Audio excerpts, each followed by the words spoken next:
Welcome back, everybody. This week, we were super fortunate to have Brian Prout join us at the Academy. So he came in for a live talk with the U16 and U18 boys teams about the OHL. And I thought it'd be cool to record it, flip it into a podcast to kind of show you guys a little more behind the scenes of what we're able to do here every day with the great network of staff that we have and connections throughout the industry. Brian's the assistant general manager of the Saginaw Spirit, and he does a lot of behind the scenes work with that team and that program, does a lot of scouting, and he spent a couple hours with us talking about all of that kind of stuff that not everybody gets to see all the time. And of course, he and Andy got into all the hot topics and key questions that people ask us all the time, like how important is it to be on a good team or playing with the right players or on the right line, the importance of the big name tournaments, the U16 and U18 draft, the role of parents in all of this. And it was great to get Brian's really grounded perspectives with all of these topics. At the end of the episode, we did a Q&A portion as well, so our players got a chance to ask their questions, which was great. They had a few days to prepare some things, so we had a couple great questions there. I didn't have a microphone, unfortunately, for them to ask their questions, but I'll put the questions down in the description of the video so you guys can kind of see the timestamps and what those topics are. But I think you'll get the gist of it just from hearing Brian's answers regardless. So stick around to the end of the episode to hear about that. Getting in professional voices and people that are in the industry that help us to shape how we're teaching the kids is super valuable for us. And I think this is going to be a really great insight for anybody who cares not just about the OHL, but just long-term development coming out of youth hockey and exploring pathways forward. A lot of people are going to benefit from listening to this. So this is an awesome episode and it was a great conversation to listen to. We're super grateful for the time that Brian spent with us and his openness to discussing all these topics in a really transparent way. And I hope that this can really help ground some of the perspective for people that are trying to navigate their draft year, youth hockey in general, or the next steps after the draft. So we'll leave it at that. Hope you enjoy the episode. Here's Brian Prout of the Saginaw Spirit. Okay, boys. I told you last week that my good friend would be coming. So Brian and I have known each other for probably 5-6 years now. We were introduced by, I used to work with his cousin, Dalton Prout, who played in the NHL and stuff. And I was doing a podcast. When I started doing the podcast or webinars, whatever it was, Brian's name came up through Dalton. So we talked the first time. And we've become very, very good friends over the last 5-6 years. So Brian is, when we talk, you know how I talk to you guys about character and stuff like that? One of the things that Brian is, when everyone asks me about Brian, I just say he's like a good friend, loyal, honest, and do anything for you. So I know when I ask him to do things, I'm actually reluctant because I know he'll always say yes. So, but that's what we look for in hockey, right? We look for character. So anyways, Brian is the assistant general manager. I'm going to let you talk about that. But he's a really good friend of mine. Basically is one of the top dogs with the Saginaw Spirit. Spends a lot of time in the scouting side and many other things. But anyways, I want to introduce Brian Prout to you from the Saginaw Spirit. So Brian, if you don't mind, you just maybe explain what your role is with the Saginaw Spirit, kind of your role, how you do it, and then maybe what Saginaw Spirit is all about. Yeah, for sure. Thanks for taking the time today to have me here, guys. I really appreciate it. I deal with a lot of players that are in your spots, as well as obviously the players that come to the Saginaw Spirit. I guess just to take a step back, I'm the assistant general manager of the Spirit. And the thing I love about junior hockey is I get to deal with teenagers such as yourself. I know you think of the big OHL and it's maybe up here, but it's just teenagers, man. They're real people. They're real kids. They have real problems, and I love interacting with the players. I do a lot of scouting and out on the road quite a bit, but I'm in Saginaw working with the kids. I handle the schooling, billeting, kind of the things you think of when junior hockey. They get the guys enrolled in school, and just the day-to-day, all the day-to-day of the OHL.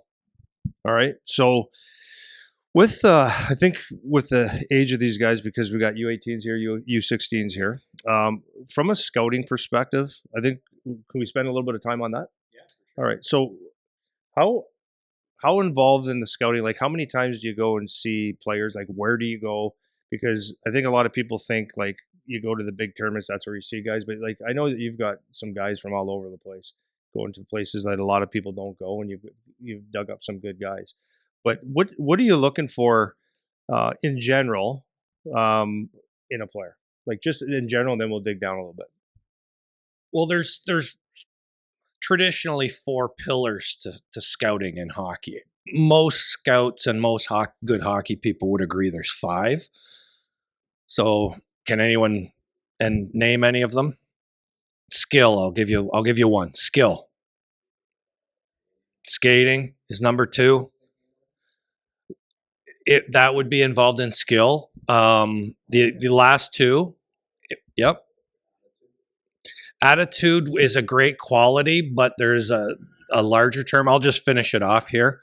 Skill, skating, IQ, and compete. The 5th one would be character. So really, those are the things that we're looking at. That's how we're evaluating in the most general sense, right? Because especially for the Saginaw Spirit, and the 5th one is so crucial because it's February. It's towards the end of February now. It's been a long season, guys? It's been a long season. These are the dog days, the end of January, end of February.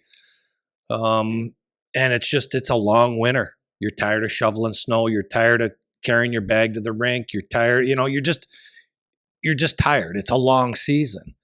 And you spend so much time together. So much time together. You become brothers. And the OHL is no different. Like, we've had players from Saginaw in the past, but for the most part, nobody's from Saginaw. Everyone comes in from Saginaw. So our guys, your best friends are your teammates, and you spend so much time together.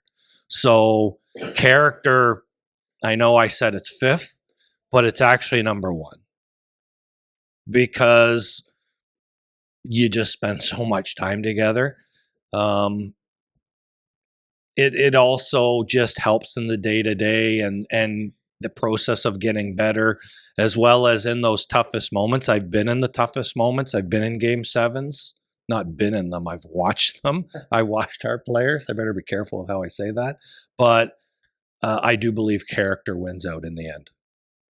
Okay. So when you talk about character, I mean, because we talk about that a lot of the times, like we'll say things like you see it off the ice, you see it on the ice.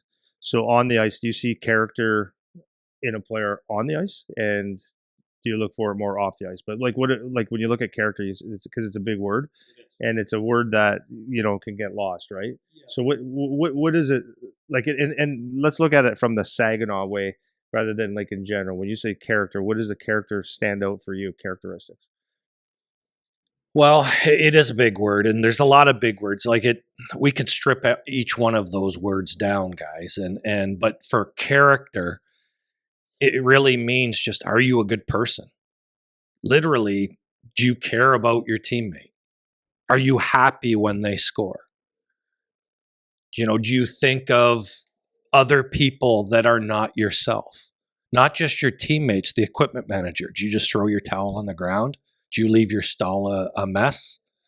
Do you leave water all over the shower room floor? Or do you help other people? And I don't know if they would know Sebastien, but I think a lot of them do. You guys know Sebastien Gervais? Sebastien would be the epitome of character. And he is the ultimate, and it doesn't take a letter, guys. He wore a letter, but it doesn't take a C to be a leader. It just, because your leadership group is bigger than that. It really is just how you interact with other people. Be a good person. And it breaks down into little things. It is really who you are, but you can work at it. You got to be happy when your teammate has success too, even though it's not you, right? Character also reveals itself when things aren't going well. Are you gonna? And I've seen the extremes. I've seen OHL players that there's a player, I'm not going to name the name, but has had a long NHL career, but he's one of the worst teammates I've ever seen. in my time. Not in Saginaw, but in my time in the OHL. But he couldn't understand why someone wasn't as skilled as him. And so he literally, when that player or the players on his team did not do what he thought they should do on the ice, or didn't have success, or had a turnover, just didn't meet his level, he would attack them. Thank you. He would verbally attack them. So it's understanding it's not a perfect game. There are mistakes that are going to happen. There's mistakes that you're going to make. There's mistakes your teammates are going to make, right? It's not a perfect game, and it's really just, again, I know oversimplification, but just be a good person, guys. And you're young. I know, like, there's a difference between immaturity and just poor character. I understand it's competitive, and sometimes those competitive juices get the better of you. And sometimes, sometimes a teammate isn't putting the work in, isn't working hard. And, you challenge that player to increase his competitiveness or his work ethic. That's not what I'm talking about, because sometimes that happens. It's a hot environment. It's a competitive environment when everyone's trying to get better in practice and in the weight room, right? So, but at the end of the day, it's just be a good person, guys. Be a good person. So I remember one time you were talking about when you're scouting, sometimes you sit across from the bench. Always, yeah. And why is that? I want to see the body language on the bench. I want to see how they skate to the bench. I want to see how they interact with teammates. I want to see if a coach is talking to them. I want to see if they turn around and eye contact and are listening. Not all the time, because sometimes the coach, you don't need to turn around like that. Depends what the level of communication is. But it's just, how do you interact with people on the bench? How's your body language, right? Because a lot of times if someone misses a good scoring opportunity, they're really upset with themselves, and they might yell an expletive, or they might go back and bang the boards, and that's all unnecessary. Like, it's all right to be upset with yourself, but don't act like you're never going to get a scoring chance again, right? Just understand it didn't go your way that time, right? Because guess what? The leading goal scorers in any league, also lead the league in shots usually, which means what? It means they also lead the league in shots missed, right? So, keep that in perspective. But I know you asked about, why I sit across from the bench. It's really just to watch, try to pick up little cues on who you are. Because at the end of the day, we're scouts. We're sitting in the stands. We're watching you play hockey. We're trying to pick up character cues and that, but we can't look into your heart and see who you are. So, that's why mistakes are made. That's why the U18 draft is important. People are missed because no one can look into your soul and see what you're made of. See that you're going to be better. You're going to put the work in and be better in 3 years than you are today. Right? We do the best we can, but it's not a I guess a foolproof process. So if anybody has a question about the character itself, we'll get to that. But when he mentioned Sebastien Gervais, just so a lot of guys, we talked to you about the draft and how important it is, or how sometimes unimportant it is. Sebastien Gervais was picked by you guys in the 12th round, right? And that he was excited, but he was like, okay, this is a long shot. He went to that camp. Maybe you can talk about that. It's a funny story, guys, because everybody's got a COVID story. But Sebastian's COVID story is we drafted him in the 12th or 13th round. I think it was 12th. But and as a 16-year-old, it was kind of coming out of COVID. We were allowed to have our camps, but the border was still a little just more strict than it is now, the U.S.-Canadian border. And we had worked it out. We had talked with most of our players crossing Port Huron-Sarnia. So they're used to our players crossing, and we had told all our players to cross there. And Sebastien and his dad, I don't know why, but they crossed down in Detroit. Well, it's close, right? Yeah, it's like super close. 5 minutes or an hour. Yeah. So we did, but anyways, he tried to cross in Detroit, and they said, no, I don't know what, because we provided paperwork and that for our, describing our training camp, and this is a permission slip, and this is the official invite, and that. But the Detroit border didn't have a clue what it was, so they denied him. So he called Sebastien's dad, Andre, called me and said, we got denied. What do we do?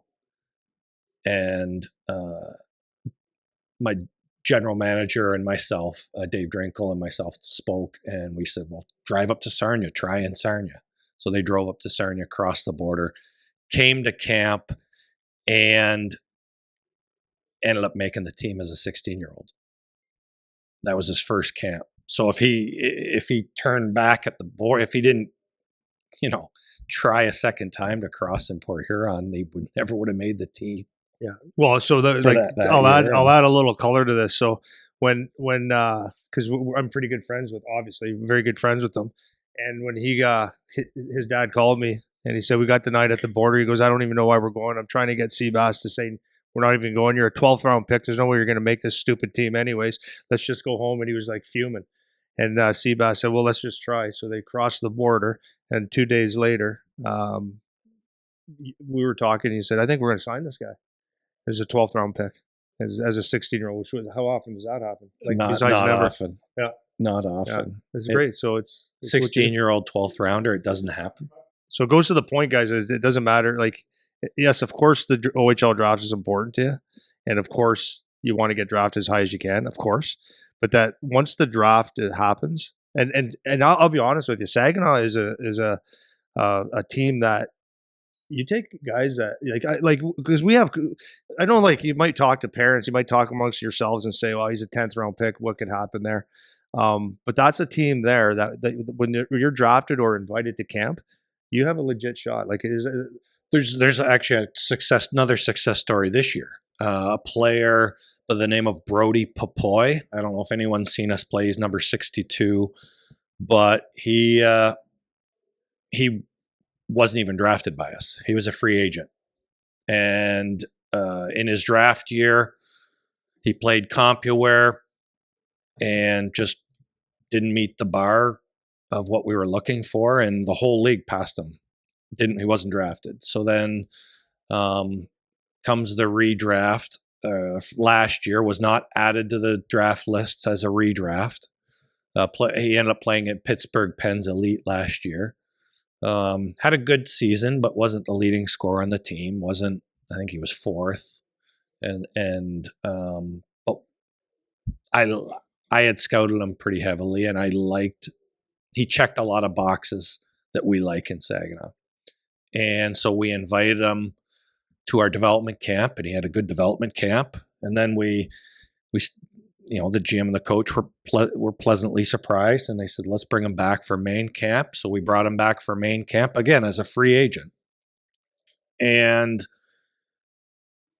because you always got to see how the guys do against when all the big boys are in town, right? It's good to do well at a development camp, don't get me wrong, but you have to bring all the big boys in to see in a main camp to see how they do against the regular OHL players. And he continued to succeed. And then we said, let's give him a chance in some exhibition games, because now the great thing is, under the new rules, is you can play exhibition and it doesn't, you don't have to sacrifice your NCAA eligibility. We don't have to make a huge commitment with a 4-year contract type of thing. So it's good for both parties. And so we put him in some exhibition games, and he did well there. We ended up signing him, and he started on our fourth line, in and out of the lineup, and just slowly kept getting better, worked his way up the lineup. He's a He's steadily on our second line right now, and he ended up making it onto the NHL Draft Central or NHL Central Scouting list. So if you were to take, like, now that we're just talking about, you have two players in Saginaw that were one a very late pick and another one that wasn't drafted at all. What was it from your perspective on the team that said, okay, we got to keep this guy going? Was it because we go back to those 5 things: skating, skill, character, uh, compete? What was it that, like, you say, okay, we got to keep looking at this guy because he's not a big boy either, right? he's about 6 foot. Is he? Okay, So yeah, not not huge, but not huge Yeah. in modern terms. So Not huge, something but he's stuck very out. solid. Yeah. I'm not going to sit here and tell you that character is going to make an OHL team for you.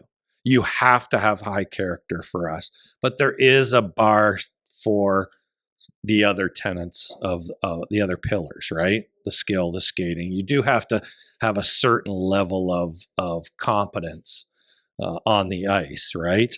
But it's not everything. But just some of the things we saw, we knew, we did our background. Good family, good kid. Is actually he's quiet. He just does his work.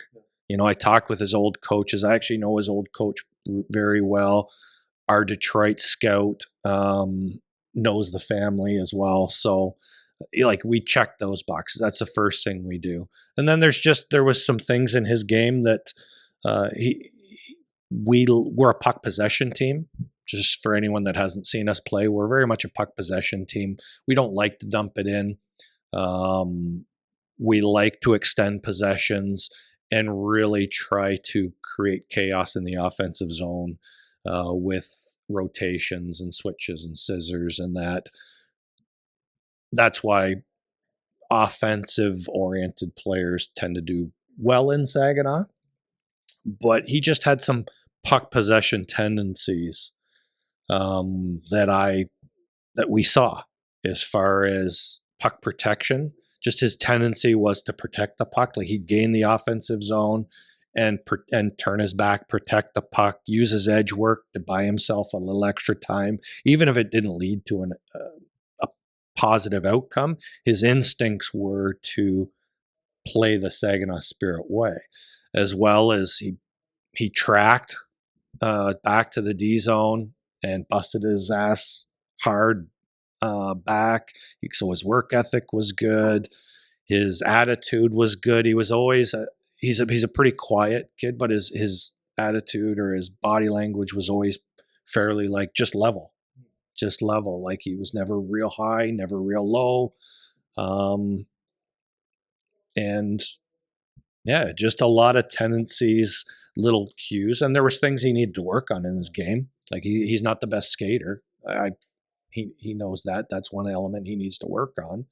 But and I know there's different aspects of skating, but his overall acceleration and his top speed's good. His acceleration just needs to get a little better. But. So I was just thinking as you're saying that, because a lot of times, like, when you're looking and a team doesn't talk to you, it might not be because you're not a good player. It's because that might not be the type of player that type of team needs. So as you're saying that, if you took a Charlie Paquette and a Brody Popoy, and they were both free agents at that camp, Brody might have stuck out more than Charlie, because Charlie's not that type of player. He's more of a dump in and going to hit you, right? Is that fair to say, or is that different? Yeah, no. Charlie's he's a very, very, very effective north-south player, and one of the best, if not the best, power forward in the league.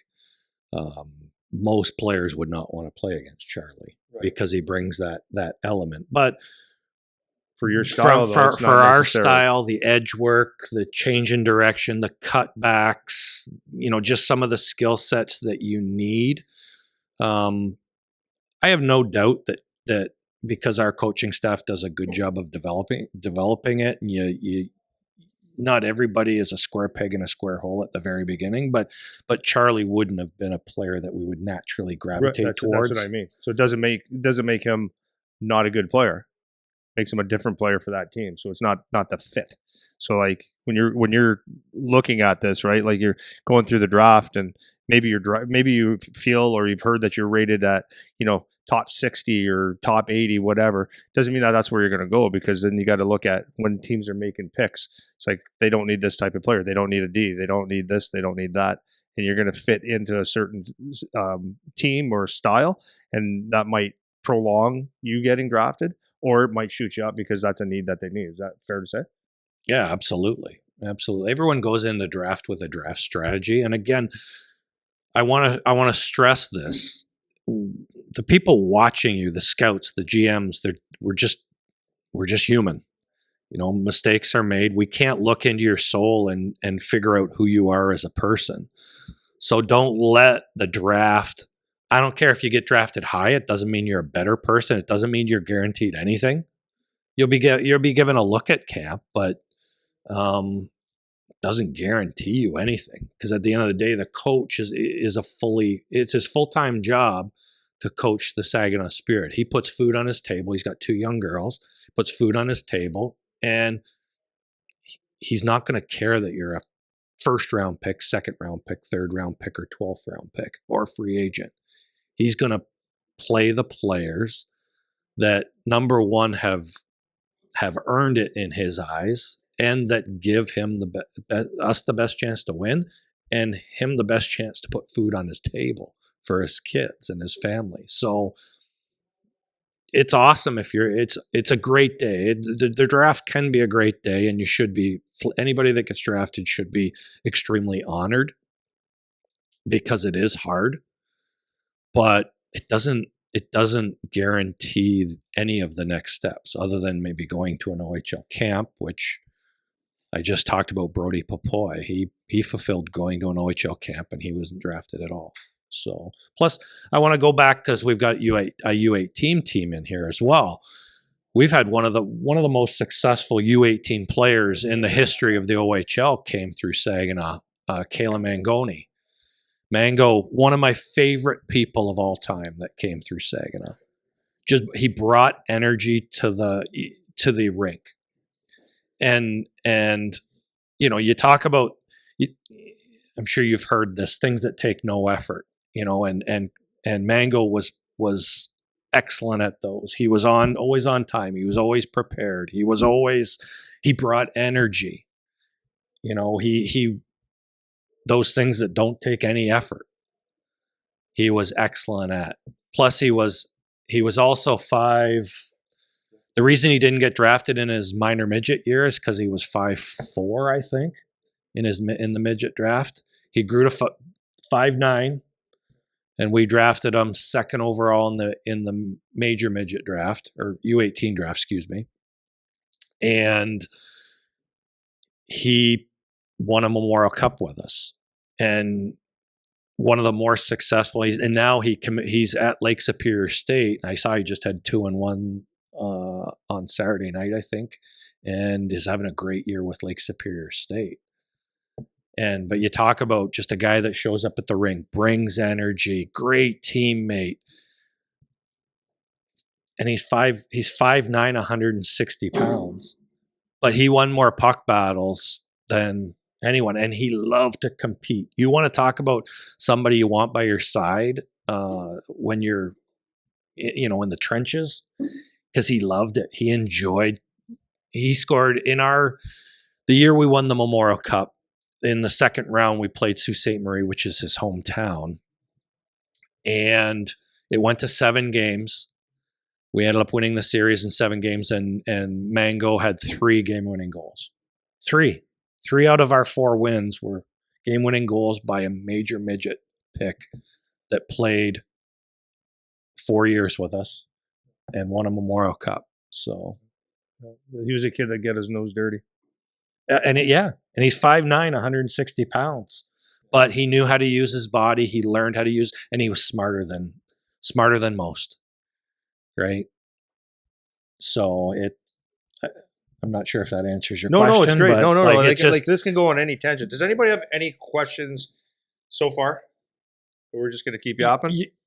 Yeah, you do whatever you need to do, Brian. Everyone focuses on the draft. Everyone focuses on their 16U year. Everyone focuses on the major midget draft and that. But at the end of the day, guys, like you've all played hockey because your parents signed you up. Let's be honest.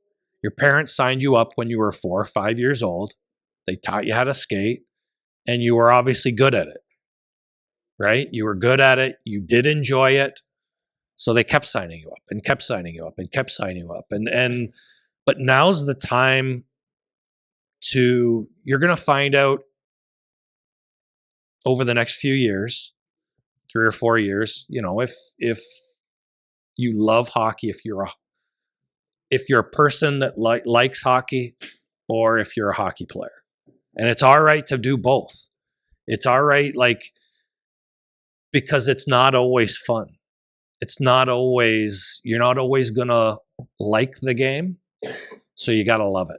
But you're going to find out. You're going to find out if you like showing up. You embrace the process, because that's where the secret sauce really is the process of getting better. Everyone likes the games. Don't get me wrong. You like the games, you like scoring the goals and all that, but the process of getting better when nobody is watching, that's the real game of hockey. That is where hockey players are made, is in the weight room, during practice, the extra shooting, the extra stuff you do, making sure I'm not going to go to that party on Friday night because I need to get some sleep.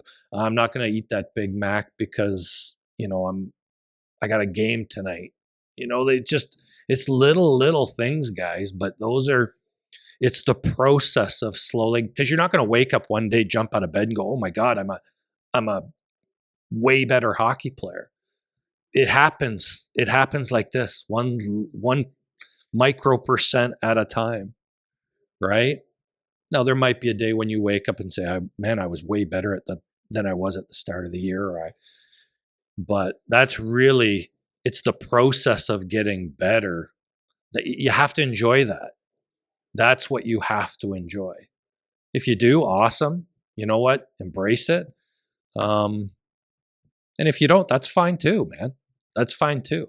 Still be a good person, still be a good teammate, but your goals just might be a little different than the guy next year. Well, that's what we always say. Like when you guys do have the opportunity to get to an OHL camp, or you get maybe a play at that level or the next level before that to get there, that's the hardest part. Is that when you come in as a younger player, it doesn't hit you until it hits you.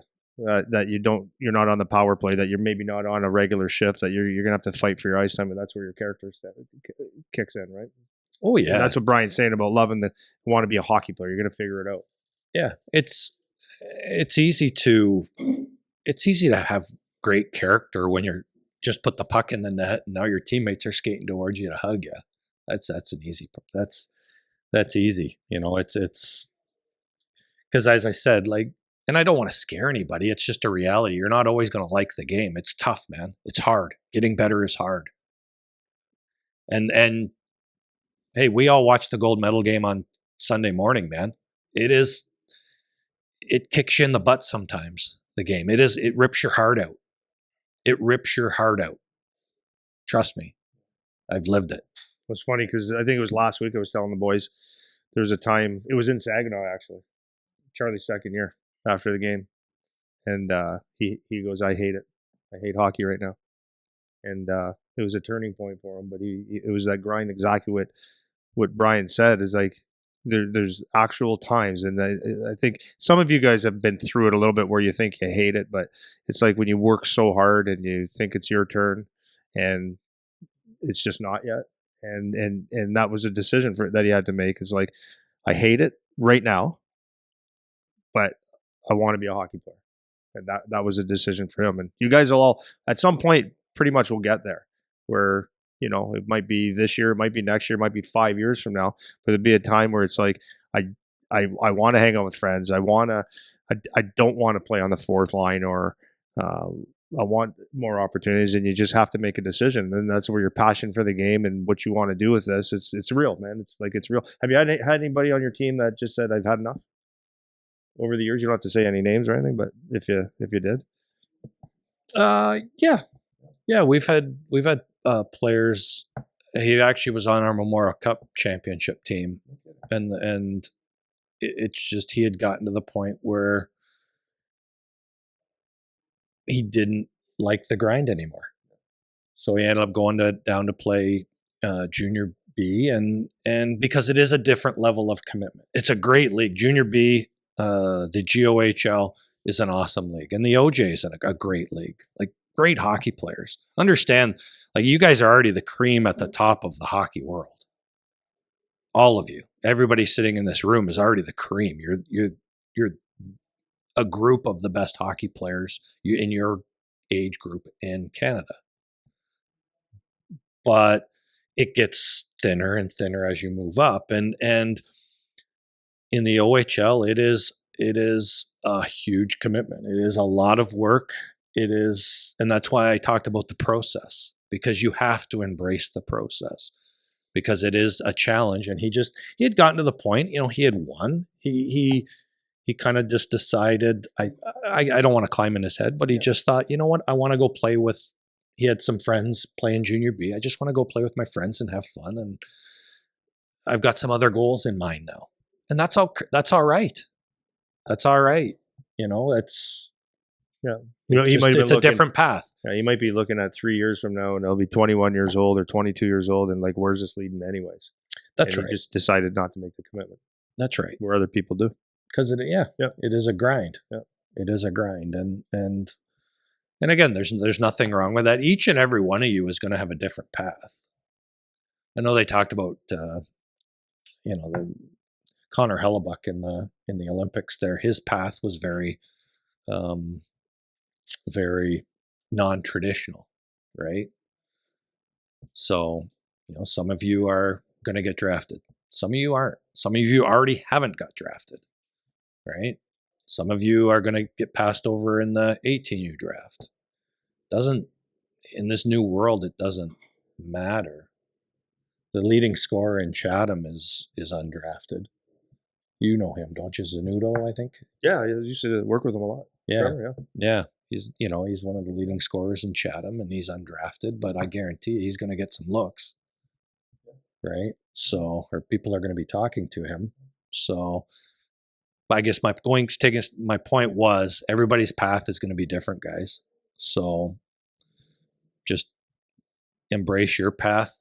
Don't always worry about what's happening with everybody else, because it's the ones that keep battling. It's the ones that really just keep working, that come out the other end. So yeah. Well, so talking about the grind, just like you don't have to wait. This is what I love about this school, guys. This academy is that you guys have it in the palm of your hands right now, right? You have the gym. You're on the ice in the morning, and if there's anything that looks like an OHL schedule, it's yours. So if it's one thing you could check right now is like you're here till June. And you can embrace getting up in the morning and getting that gym.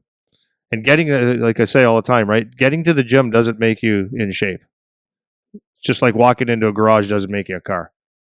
You have to do something when you get to the gym. It's the attitude, and then sticking to the program, working the program, and finding a reason to get better. And then it's on the ice, right? It's not a day off. It's like, how do I get better? Am I making my team better? All those things. So if you learn how to embrace that now, and actually grind through it on the days, because there's days that guys don't want to. Might have been a tournament, all these different things, but that's the way it's going to be. So it's a great way to challenge yourself right now. Is what Brian just said. It's the hard times, and it's like embracing the everyday challenge. That's the key. It really is the key. It's doing it every day. Yeah, it's an oversimplification, but it's not always fun getting out of bed in the morning, boys. Like your bed's nice and warm, and you want to stay in there for a little while longer and that, but it's the little choices. And when you get out of bed in the morning, you can choose to be positive or you can choose to be negative, right? Not every day you're going to go skipping down the sidewalk, but you got to bring some energy when you do show up and do it with purpose, like you said. Yeah. So 100%. Yeah, go ahead, Spitz. yeah, good question. A typical day in the OHL. I'll talk from a high school perspective because that's where you guys are at. Our high schoolers start school at 7:40 at Heritage High School, and they go to school till about 11:20. So they're up at 7 in the morning, and they're at school at 7:40 and go till 11:20, and then they have to be down at the ice rink within an hour. Normally it's 12:15 is when our guys have to report to the rink. Most guys come directly down there because we actually have a really nice setup from a dressing room standpoint. We have a players lounge, we have a kitchen, we have places where guys can just hang out. They can come down if they picked up some Chipotle or some Panera bread or something. They could eat it in our kitchen or a players lounge, but normally most of them are there by 11 to 11:30. And then 12:15 you have to be there. Our coach is very organized. Very organized. So when you show up that day, he always posts the schedule for the day on our online chat group for the players, so you know what they're to expect when they show up. But you're at the rink from about 12:15 till 4:30. So from a high school perspective, you're going from 7 in the morning till 4:30, 5 o'clock. We get our guys out of the rink by 4:30, 4:30, 5 o'clock, because you got to be in your billet to have some dinner, with your billet family around 5 or 5:30, and that every other week we have a study hall for our guys. So that's just to make sure that our guys are given the tools to be successful in the classroom. And then our games can run from Thursday to Sunday for the most part. There are Wednesday night games. We did have a family day game, but it's a busy schedule. You do have some nights off to yourself, but a lot of times it's schoolwork or hanging out with the guys. But it's demanding. It's a work day, 7 in the morning till 5 at night, right? So, and in the middle of winter, you're leaving when it's dark and you're coming back home when it's dark. That's winters in Canada, right? So that's what a typical day looks like. Game days and that are a little different, but everything is regimented. As I said, our coach is extremely organized. He actually laid out the whole season schedule in August. So we knew days off, we knew practice days, we knew how the road trips were going to work, how many days off school our guys are going to have to take because of our schedules. But yeah, that's what a typical day. It's long and it's demanding because you show up at 12:15 and it's our coach has power play meetings, 5-on-5 meetings, PK meetings. Our goaltenders have meetings with the goalie coach, and that. So, and it's not cookie cutter. Our coach, he designs a practice every day for things and he creates it that morning for things that he thinks the team is going to need to work on. If he's not happy with our entries that weekend or cutting hands or our retrievals in the D zone, then he'll design a practice with that in mind on the things he doesn't. So you have to be mentally there. There's no going through the motions too. So it is a very demanding schedule. Yeah. Plus the travel. You guys have a fair amount of travel. Yeah, you know what? I don't think it's not any more than any other team. I think every team has a lot of travel, but we just being we're in the Western Conference and we would be one of the westernmost teams. So, we do go up to the Sioux, but we'll go up if it's any further than London, we'll go up the day before. We'll go up we'll practice in the morning, get on the bus, go up, stay at the hotel that night, morning skate, lunch, pregame nap or pregame routines, and then guys show up at the rink and game that night, and then we'll travel back that night, get home at 1 to 2, probably 2 in the morning, and again, then you as our guys, it's demanding schedule. You have to know how your body reacts to that type of schedule too. That's why what you do today matters. It might not matter. Like you might not prep properly this morning, or you might not feed your body nutrition wise ideally this morning, but you're not going to really see it today. But you'll see it in 2 days when we have our 3rd and 3 and your legs are shot and your muscles are sore and you get hurt because you didn't, you pull a muscle because you didn't warm down properly, you didn't warm up properly, you didn't feed your body properly. That's again where the day after day after day of making smart little decisions add up. Yeah. Charlie was blessed in Guelph that didn't travel as much. Well, you're coming from a Guelph perspective. We would travel more than Guelph, but those central teams. Yeah. But just switching gears a bit. A lot of questions, when this is sort of a podcast question, but when we talk about playing on teams, like a lot of parents, a lot of kids will look at how good is the team. Like from a scouting perspective, if you're watching, let's say a top, like the Little Caesars are a top team this year. If you look at whatever the top team is in Toronto, how important is it to play on a good team rather than a poor team? And from a scouting perspective, what do you see? Like, what are you looking for? Does it change anything? So, like, you know what I'm saying is, if you're looking at a top guy on the Caesars or a mid pack guy on the Caesars team, is that do you have a different mindset, or do you have a mindset that you're looking at and say, okay, he's mid pack here, but I see what I see. You know what I'm saying? Yeah. It's very case specific because it is good to learn to win. Again, I'm not gonna sit in front of you and lie to you guys. Like it would be tough. It would be tough to be on the Sarnia Legionnaires right now. I don't know if you guys know, but they haven't won a game this year. Like that's hard. And I give them full credit, like the coaches and the players, and they're still showing up and they're still working. They're just unfortunately a little just undergunned this year. But I know your question was more draft related, and that it's more situation specific. What's the best situation for an individual player? Because our draft list is not created based on who's on the best teams, because there's draft eligibles on mid-pack teams. There's draft eligibles on lower teams that are going to be high picks.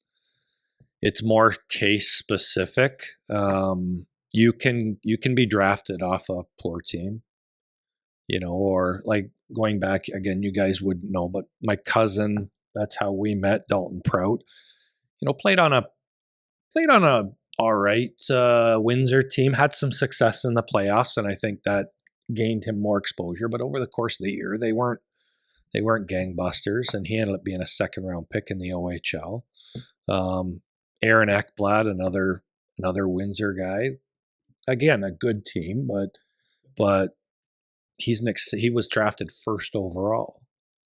There's cases every year of players that played on mid-pack teams, or even some poor lower tier teams that are drafted high. That's in our draft room. When we're sitting in our draft room, guys, there is never a talk on, like, it's never said, oh, he's on a good team, that must make him a better player. There's no equivalency there. It's there is a little something to be said if a player learns how to win, as I said, but you learn just as much, if not more, when you lose. At least you should, right? You can throw, if you lose a hockey, for any competitor, any real competitor, you're not going to be happy after a loss. And it's the ones with poor character that want to blame everybody else. Oh, if that guy just would have passed the puck to me. Oh, if that guy, that's more what we're looking at. One of the interview questions I love to ask is tell me a point where you failed in your life and how did you handle that? Because it'll tell me about them. Because you can learn a lot by losing. And I've seen it the other way too. Again, this is not draft related, but it is like adversity related. When Dalton was on Barrie, they had a really good team. His D partner was Peter Angelo. Brody, TJ Brody was on that D core. Like they had a ridiculous team, and they walked to the league finals, the OHL finals, undefeated. I'm pretty sure they were undefeated. They maybe lost one, but I think they were undefeated in the playoffs.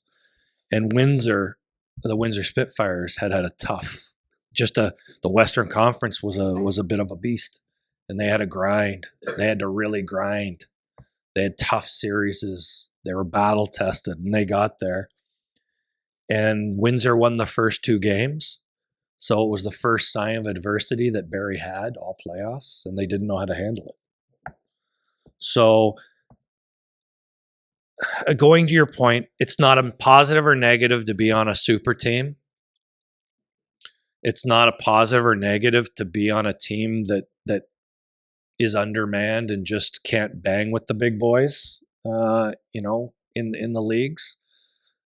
Because every year there's Alliance players drafted in the first round. There's OHA players drafted in the first round. If we just wanted to take players from super teams, number one, we would only have to scout about 3 or 4 teams, and it'd be a lot easier to make up our draft list. But that's just not the reality, guys. We're looking for so much more, right? So, I challenge you, what do you learn from winning? You learn how to win. You learn how to win, but sometimes there's not a lot of reflection in winning, and you get a little big for your britches, and you take it for granted. It's when you lose that you have to check yourself, and you have to ask yourself why, and you have to, be a good teammate and try to learn from it, right? At the end of the day, if you're a true competitor, you want to win all the time, but you also understand that that's not the reality. It's not the reality. And hockey is not fair. It's not a fair game. Again, we go back to Sunday morning. It's a cruel game sometimes. The better team does not always win. But that's, I guess I know you asked the question about when playing on super teams. I go on tangents, so I do apologize. I do apologize about that, guys. But again, we're not looking for that. There's examples every year of players that are first round picks that are taken on off of losing programs, and I don't want to say losing programs. That's over. That maybe lost more games than they won. Would be a better way to say it. And there's players on those super teams that'll go undrafted. Yeah. So so that's, I guess, a next question to that is, I guess, framing it maybe a little bit different. Not that you didn't give me the right answer, just in a different way. Is a lot of people, okay, so we're talking to some people for our team next year, and the first question is who's on the team, and then a lot of parents and kids think that if I got to play with a certain player to get noticed and all that kind of stuff. And it's like, I always tell people, it doesn't matter. So my perspective has always been because my son never played on a super team. Never. And, I always told him, I said, if you play with the best team, great. If you play on the worst team, great. It's good, actually good either way. Your job is to do your job the best you can. But if you're a good player, take that team on your back and show everybody why you're the best player. And if you're playing on a great team, make that team better. And if you're on a line with, my kid's situation, he's done every role, right? And, there was never any bitching or moaning or about it. It's like, okay, I have a job to do. So like just the other day, the coach said, okay, this is not a demotion. This is, I need you to shut down the top line with these guys. All right, good. And he embraces it. So like when you're looking at a player, and I'm sure you do, like if you look at, let's say Jano here, Jano's sitting here and he's like, he's similar to Charlie, the way he plays. So not all the time he's getting the limelight as a goal scorer and like getting all the points all the time, but there's a job to be done. You recognize that, right? That's what I'm trying to get at, is that you don't necessarily have to be a star on a team, but you have to do a job, and you can see that whether he's playing for the Caesars or if he's playing for the Sudbury Junior Wolves. Yeah, no doubt. One of the things that I really challenge you guys, like most of you guys and most of your parents would have a very minor hockey perspective on the game of hockey. It's not an insult. It's just where you're coming from. I was thinking something. Can you say it again? You have a very minor hockey perspective of the game of hockey. Whereas I get a point that shift, it's a good shift. I don't get a point in that shift, it's a bad shift, right? Our team is winning, we must be playing well. Our team is losing, we must be playing poorly, right? That's not the reality. You really, there's so much more to the game of hockey. From the best players that we're scouting is a point. They're probably a point a game, right? That's a pretty good player, right? Point a game. So, okay, well, you've given me one reason to look at my game sheet. One in a whole game. Like there's more to the game of hockey, right? And it's endless. Just tracking back, working hard, squeezing out battling, winning a puck battle, right? Keeping a guy to the outside, owning the inside, right? There's so much more to the game of hockey, right? And for those ones that are really into hockey, you can go deep into the analytics too, right? Like the number one predictor of scoring goals is expected goals, because there's a whole analytics that you create for, okay, these are the plays that drive offense, and they feed into expected goals. Not every expected goals becomes an actual goal, right? And there's a whole lot of factors that go into that. Like some of the analytics that we like in Saginaw: slot driving plays, possession driving plays, offensive generating plays, clean exits, clean entries. That's just a whole different level to the game. But going back to you individually, because at the end of the day, that's why I'm here. I want to talk to you individually, is try to understand the game from a deeper perspective. You could have a goal in a game. You could have 2 points in a game. Doesn't mean you played a good game. Doesn't, right? You obviously did some good things to, you put yourself in the right spot if you're going to score a goal, but it doesn't mean you played an overly good game, right?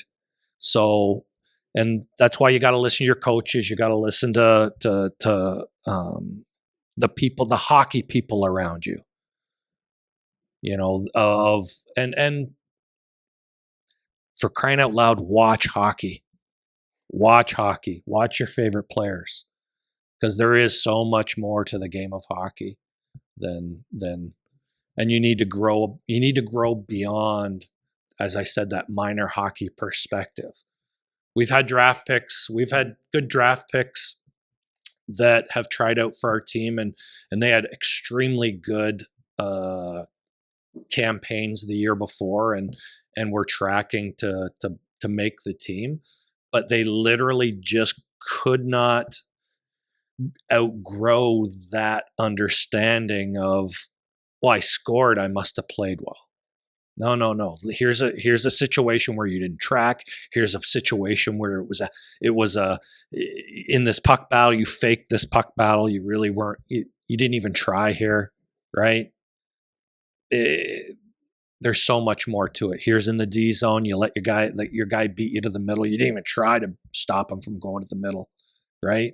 And those are simplified examples, but again, grow your understanding of the game. So, and I hate to tell you this, I don't know if people are going to like this, but your parents aren't the experts. Most of your parents are not the experts. That was my next question, believe it or not. My next question. My next question was, it's not mine. Eric and I put this together. How much should I listen to my mom or dad? And what's something parents consistently overvalue? It doesn't matter as much as they think. So a lot of people won't like this, but it's not like don't listen to your parents ever. But when it comes to hockey, and I would include in this, agents as well, in certain times and places, because I think we put a lot of emphasis.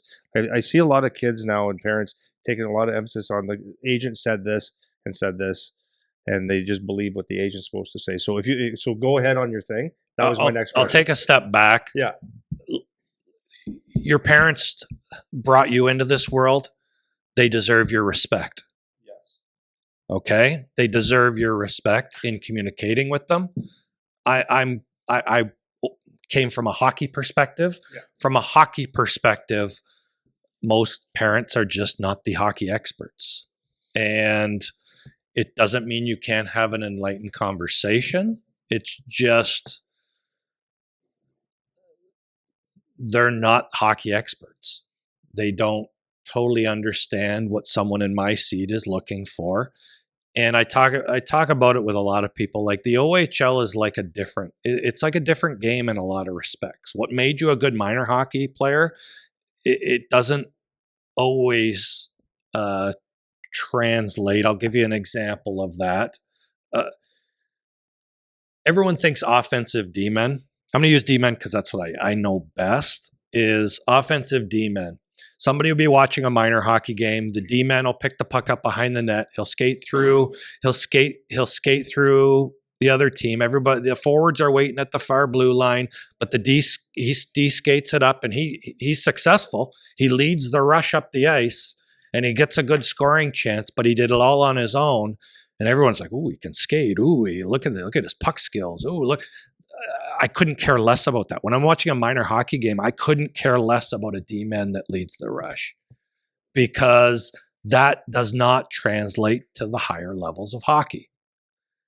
I've witnessed firsthand one of the, and I'm going to say generational because I believe he is Zane Parekh, one of the best offensive defensemen in the history of the OHL. Back-to-back 30-goal years. The other name on that list of two was Bobby Orr. Back-to-back 30-goal years in the OHL. So he was generational in my opinion. But when you watch his game, it's not about leading the rush. But in minor hockey, the understanding would be, ooh, look at that guy. He leads the rush. Ooh, look at the offense he generated. But that doesn't translate to the next level. And I know I'm going on right now, but Zane never built his game around that. He built his game around his lateral mobility. He had a shot like a sniper rifle. He could hit corners. It was not the hardest shot. It was never the hardest shot. It was the most accurate shot. And I know even in the World Juniors, you heard about, people do want to. He's not a hit and pin defenseman. He's not gonna go into a defensive corner, grab a guy that's 6'3" and pin him against the boards. That's not how he defends. He defends with his brain and his stick. He has one of the most elite sticks, and he breaks more plays up in the neutral zone before it even gets to the D zone that I don't think he gets credit for. But my point is. Sorry, I'm on a tangent again, but my point is that is just one example of a skill that when I evaluate defensemen from a minor hockey perspective, and most Or a lot of people watching minor hockey would say, "Ooh, look at the skill. Look at how he's doing that." And I'm like, that doesn't translate to the OHL for the Saginaw Spirit anyway. That doesn't translate. But most people you would talk to, including, you know, your parents and that, would think that's a transferable skill. It's not, in my humble opinion. But that's, again, your parents are your parents. They deserve your respect. And they deserve your time. If they want to talk some hockey, I would suggest to them to be parents first and foremost, but listen to your hockey people, because there's so much more. You guys are still, you guys are in a school for hockey, and it's still an iceberg. Like, you're still just learning what's under the surface, right? So it's and again, your parents deserve your respect. Don't get me wrong. Please don't misunderstand what I'm saying here. It's just, there are people that know more about the game of hockey than most parents. Well, let's put it in perspective, right? So, and this is not a negative. This was not a negative. Brian's basically saying, like, you still love your mom and dad, right? Like, we're not saying in any way your parents are, like, not, like he said it right, but you have to give your parents the respect. You have to love your parents. You have to be thankful and grateful for your parents. But then there's a point in life where they can get in your way, big time. You know, and with all the experience that I have in hockey, I was smart enough to let my son play and hand him off to coaches and to general managers and learn, because even with all the experience that I have, if I was to start coaching him on the side and telling him what to do on the side, I have no idea what the coach is telling him. Go ahead. No, that's a good example too. And it's parents don't always know what's happening behind the scenes either. That's a good point there as well. There are some decisions that a coach makes that negatively impacts one player because he's trying to help another player. It's just the way it is, right? And a parent doesn't understand that that's what the coach is doing. He just sees the negative impact on the one player. You know, less ice time, less special teams, whatever, right? But he's trying to help another player. He's trying to help the team, right? And that's it's important. It's important that context is important, right? And this goes back, like, I'm sure I hope I didn't sound too negative, because your parents deserve all the respect in the world. But it is important. You guys are, what, 15? 15, Yep. 16, 17, 17, right? 15, 16, 17. These are the ages also, guys, when you need to start finding your own voice as a person, not as a hockey player, but as a person. You know, and parents need to support and help you do that. They need to let you do that. That's a big thing. Parents need to let you find your own voice, because it's not always easy to have an adult conversation, you know, with a teacher, with a coach. And parents need to be willing to let you be uncomfortable in trying to find your voice with friends, right? You sometimes have to have uncomfortable conversations with each other, with friends, with girlfriends, with like it's a reality. That's human. That's not hockey. That's just being a human, right? And you're gonna mess it up sometimes. You're gonna miscommunicate, because communication is not always easy. But this is when the process starts, is you finding your own voice in having adult conversations. And it's to all the parents out there, it's crucially important that you support your child in that process, but not rob them of that process just because it's uncomfortable. So I encourage you guys to take that to heart too, is you're not always going to get the answer you want in those conversations as well, because it is a two-way street. and it's going to be sometimes honest, or hopefully most times honest, sometimes brutally honest is what I was going to say. But, and you're not always going to agree with the other person's perspective, but that's a big part of growing up. But it is a big part of the hockey world as well, because at the OHL level, the coach never talks to the parents, right? That's not the dynamic at the next level. It talks to the players, because at the end of the way, they're the ones with all the information. They're the ones that are going through it, right? So, well, it's a funny story, because I'm going to stick on this a little bit. So it was Charlie's second or third year. He was really finding his groove, like really finding. He was playing good, finishing his hits, back checking, like all the stuff that Jano does. I call him Charlie now. Doing all the right things, right? And he's just on a groove, feeling really, really good. So it was a family day game, and Eric and I couldn't go to the game. I was on the ice, and my wife went up with sisters and all that stuff.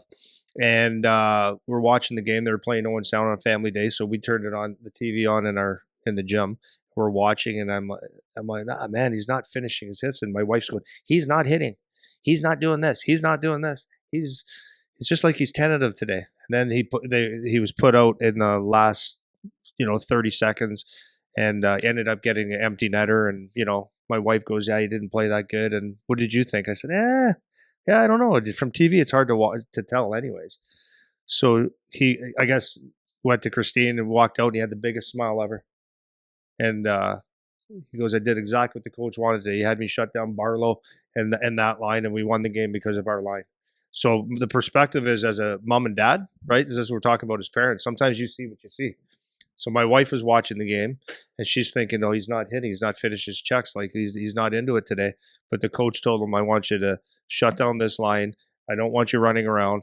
I want you in the neutral zone, keeping pucks deep, and don't finish too many hits. Just stay on them and shut it down. So so think of that reaction, right? If after the game, if we were there and we're over parenting or coaching our kids on the side, he comes out of that game feeling like he won the game for the team as a 17-year-old kid. And and he sees us in the lobby, and we look like we're weaned on a dill pickle because we're not happy with his effort. So he's happy to share it, and then we're giving him shit. Like, that'd be, see what I mean? So that's what Brian's saying about when you're with parents, so the parents that do listen to this, I think it's so important to understand that the coach is the coach. And listen, not every coach, even in the OHL, not every coach is going to do everything right. And you might not agree with how they coach. It's the same with, the coaches we have here. You might not be on the line that you think you should be on, or in the situations you should be on, or whatever. And, the car ride homes can be tough sometimes. But you have to trust that your coaches, listen, as Brian said, Coach Laz in Saginaw feeds his family on this. So, and I've always said this to my wife, he's not going to do anything. If you deserve ice and you're going to help the team win, you're going to play. If you don't, then you're going to be put in situations where you're held back a little bit because you're not helping the team enough. This is how a guy feeds his family, right? This is how he's going to, and he wants to do that for a long period of time. So if he does it, says, Chappie's had a couple bad games, I got to get him on the power play, and he loses 2-3 games in a row because he made that decision, he doesn't have a job anymore. So the decisions they make are the best for the team and trying to develop you guys as well, right? So here's a question for you. Do you have something to add to that? One thing to add to that. And part of growing up is understanding other people's perspective, right? Your reality is your reality, and you see it your own way. And trying to learn other people's reality is a challenge, but it's a worthwhile endeavor to grow as a person. But just from a coach's perspective, one of the hardest things to do in the OHL is to build a team. Actually, I'll even say this. One of the hardest things to do in most sports, youth, junior, pros, is to build a team, because everybody comes with their own agenda. Actually, they don't just come with one agenda. In minor hockey, normally you have the player's agenda, parents' agenda, agent's agenda. In the OHL, that still plays, and it's the coach's job to try to win a team sport and keep 20 players happy. Think about that for a minute. Like that. What if you were the coach? Think about that. And say Johnny is struggling over here, and the coach says, "I'm going to try to help Johnny. Unfortunately, it's gonna hurt Jimmy. Like it's going to take some away from Jimmy." And Jimmy's parents are watching, going, "Well, why this? Why that?" Or the player themselves might say, "Well, why am I being punished?" They see it as punishment. And it's like, no, they're trying to help Johnny over here, man. Because at the end of the day, that's what wins a team sport. That's what gives you a ring, right? At the end of the day, so it is a challenging endeavor to some, and guess what? Sometimes you need to put your personal agenda and your personal goals aside for the team. It's hard. It's hard if you're not on the power play and you think you should be, but guess what? I'm going to be the best third line player today. There was a player. I'm going on a tangent here. Is this all right? You're here. Okay. Man. There's a player on Saginaw. There's a player on Ottawa. Actually, we traded him at the deadline because he deserved another chance to win. But there's a player, Nick Sema, first round pick, first or second? I think he was first round pick in the OHL, not to us. Yeah, and big, lanky. He's tall, lanky. And again, we play a skill style in Saginaw. We puck possession and all that. And not everybody is built to 100% excel in that. But it also takes a lot of different players to win a hockey game. And Nick, I think he sat out like 8 games in a row. Like he had a hard time adjusting to what the coach wanted. And because all our other guys are skilled, so he wanted to be the skill guy too. He wanted to dangle, and that's probably an exaggeration, but he couldn't do what Michael Misa could do. He just couldn't. 2 different players.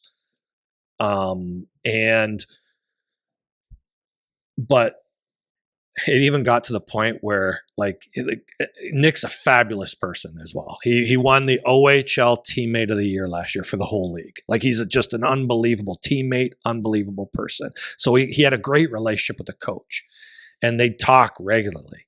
And Nick's like, I know you like me as a person, but not as a hockey player. But they worked at it, and they worked at it, and they worked at it, and it was a lot of work by Laz. It was a lot of work by Nick. And Nick, things fell into place of how he needed to play to help the Saginaw Spirit. And he went out there and he finished every check and went through hands, not blowing guys up, because he was going through hands. He was hard to play against. The whistle would stop and he'd be standing right in front of the net. And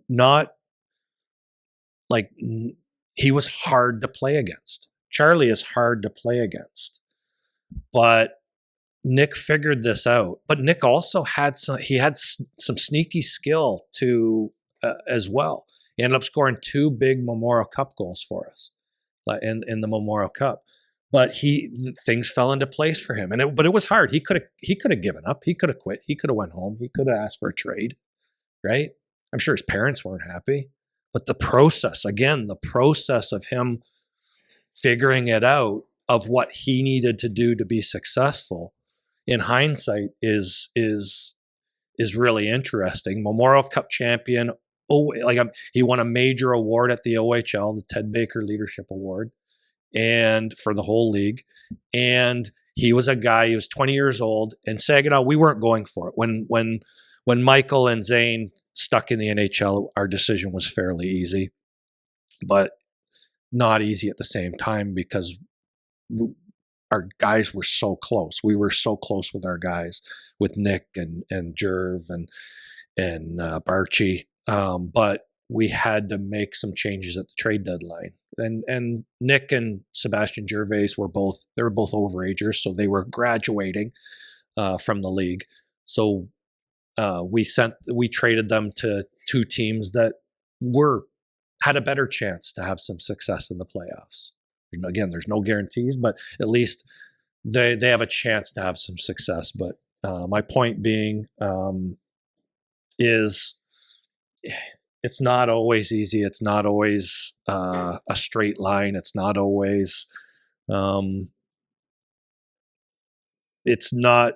Sometimes you have to do what's best for the team as well, and sacrifice some of your own agenda for the team to win. And that's what we're saying is like from the parents and agent side, that's not what they want to see. They want to see success the way what they want to see it. Yeah. But again, it's all part of you growing up, finding your own voice, understanding. Like it's a whole process, and you have to embrace that process. But I encourage parents, but parents deserve your respect. They birthed you into this world. You have to have adult conversations with your own parents too. Eventually you will, right? Eventually. Well, it's funny. So we will talk to a lot of parents and, growing up and like some of these parents or whatever, and they'll think, I don't think that kid should get drafted. I think, they have their own rankings in there, or they watch a game and I think my kid or this kid should be here. Right. So let's figure this out. Okay. How many games do you think your mom and dad or agent watches in 1 week? To anybody, just give me anybody, raise their hand, or I'll pick someone. Okay. So Jance, how many hockey games does your dad watch in a week typically? All of like every game in the world? No, that's what I mean. So all of your games. Okay. So how many is that? 2 to 3 a week. Okay. Someone else. Hunt, how many games does your dad watch a week? 5 a week. Okay. How many games do you watch in a week as a scout? Well, it's an interesting time we're living in. I don't always have a loaded answer, so I apologize. I want you to because you probably watch with more technology these days. I can watch a lot of games. I'm not going to say all the games in the world, but I could watch a lot of games. I could type your name in to one of our programs, and I could literally just watch your shifts from last weekend or a month ago or all year. I can so live you're watching anywhere from the 5. Just if you're watching your own team, it's hard to be out on the road, right? So you might just be able to pop down and watch one minor hockey game and then up to yours. But it could be 5. But over the course of a tournament, you're watching probably 25 games in a weekend, 30 games in a weekend, right? Because you're sitting there for 10 or 12 hours watching minor hockey, right? But with technology these days, I can do that Monday, Tuesday, Wednesday, Thursday, Friday. You're not limited. So watch a lot of hockey, I guess. Yeah, I know. So there's a point to this. So you as a scout are watching 20 games a week. Would that be fair to say? Yes. Scouting. Yes. Do you watch any hockey? You watch Saginaw Spirit? Yep, I watch all our games. Okay, so if not live, I watch it back after the fact. So there's 2 to 3 more games a week there. Then, from a scouting perspective, you go into Instat and you watch more hockey, or whatever it is, right? More hockey. So you're watching, safe to say, 30 to 50 games a week. Yeah, you can. Yeah. You can Okay. if there's a tournament for sure, Okay. especially if a tournament starts on Thursday. Okay, well, let's go to a coach.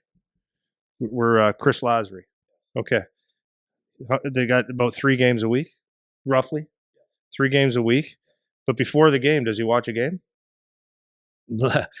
Chris is one of the hardest working players or people that I know have ever met in hockey. He's at the rink at 5:30, and literally, if you walk in there, he'll have a Memorial Cup game on. 100%.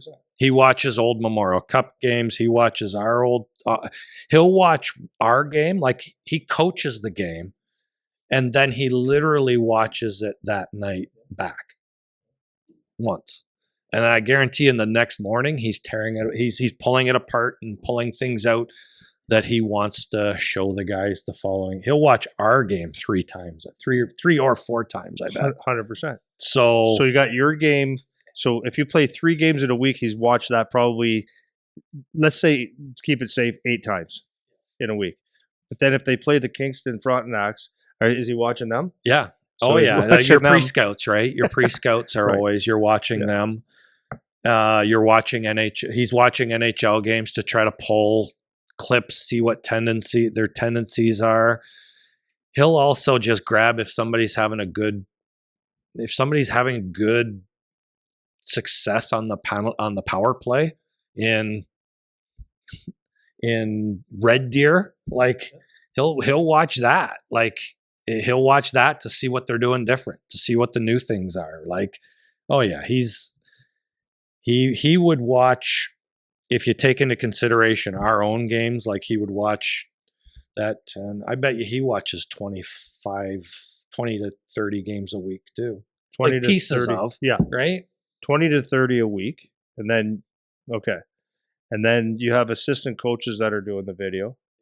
And you have the GM that's doing video, watching games, scouting, right? Rich, how many games do you watch in a week? He's our head coach for our U16s. You watch ours, which is a 2-3 a week. Then you do video, 15 to 20 a week. Now, the difference now, this is why we talk about, like, careful who you listen to, right? It's like when you get when you have something on your body that's maybe sore or something, you go to WebMD. It's not a real doctor there. It's going to give you some information, but might not be the real thing. If you want to go get the diagnosis and figure out what's wrong with you, you have to go get the proper person to look at it, and they're called doctors, right? The doctor will be able to ask the right questions, get you in the right direction, and pinpoint what it could be. So when we're talking about, this is like the difference now is when mom and dad, like, and I'm not a mom, but I'm a dad. When I want to give my perspective to my son when he's playing, it's only my perspective. And I watch a lot of hockey, obviously, but the difference between a dad and a mom watching a hockey game and a scout and a coach and a GM watching a hockey game, they're looking at different things. We're looking at players that we like, but then we're looking at how do we win hockey games and tendencies and all the habits and everything that goes with it. So now when a parent says to someone that says, well, I don't think he should have been drafted in the 5th round, I don't think he's that good, and he's watched well, you multiply that by week by week by week, right? You're watching hundreds and hundreds of hockey games identifying what a player is. Come on, guys. Right? So at the end of the day, when if you get drafted in the 8th round when you thought you were going to be a 3rd rounder, there are reasons, because, like, when you see a player, you go down and you analyze shift after shift and you see what you're saying. Yeah, and it's also important. It's not just about watching hockey. It's how you watch the game. I couldn't care less who wins a hockey game. Usually when I'm watching, Sunday excluded, but most times, like when I'm watching a minor hockey, obviously I want a good game, a competitive game. It's to see how guys react in those competitive situations, but I don't care who wins the game. I'm looking for tendencies. So even like when you're watching a game, like, it's great to watch the Red Wings. But you're not going to get anything from it if you're watching it from a fan's perspective. Oh, good, they scored. Oh, too bad they got scored against. And let's just peel it down. And why did they get scored on? What plays led up to them scoring a goal? You know, for a D-man, I'm going to watch Sider, and I want to see how he goes back on puck retrievals and see what his tendencies are, see what deception he has built into his game to buy himself that extra split second or millisecond to identify where the right play is and hit that right play, even if it's just a 5-foot pass, right? Now that sounds complicated, but the practicing of it is basic, and getting brilliant, like for a player to get brilliant at the basics. But I guess we'll talk about that maybe at some point, is just brilliant at the basics. But, you know, when you're watching a game, don't just watch it from a fan's perspective, right? Watch the routing. If you're a forward, watch the routing, watch the tracking. And there are different systems. So try to understand what system the Red Wings are running. You know, what's their neutral zone, forecheck? What's their D coverages, right? Try to understand that, because there are different aspects to it. But from a scouting perspective, you're also trying to break down that player, break down the skill set. Man, his head's always up. No wonder no wonder he saw the nipple pass, the guy 5 feet behind him, and he was able to make that easy play, right? It looks easy, but it's incredibly hard when you're under pressure, guy on your hip, making a decision, scanning, head up, right? In that split second, it's hard, but when you're watching it, that's what I'm saying. Don't just look at it from a fan's perspective, right? Try to break the game down if you want to get better. Hey, there's times when I watch Sunday's game as a fan. I wasn't breaking the game down. You're allowed to watch games as fans too, don't get me wrong. But if you're trying to learn, break the tendencies down. So, and if you're a forward, again, going back to